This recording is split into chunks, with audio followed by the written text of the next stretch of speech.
In this video, you'll learn how to use the past continuous tense to make statements and ask questions.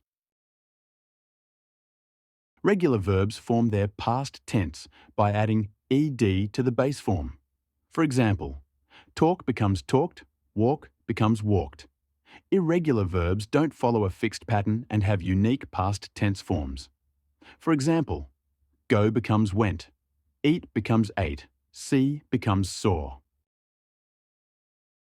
Let's take a look at the past continuous sentence structure. To form affirmative statements, the subject plus was or were plus the base verb plus ing. Here's an example.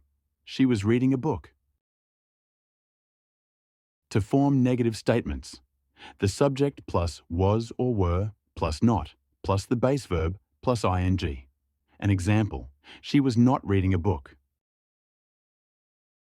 To form questions, was or were plus the subject plus the base verb plus ing.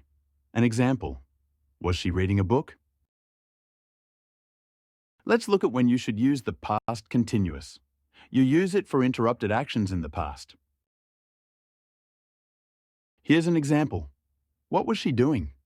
She was reading a book when someone knocked at her door. Another example. Where were they going?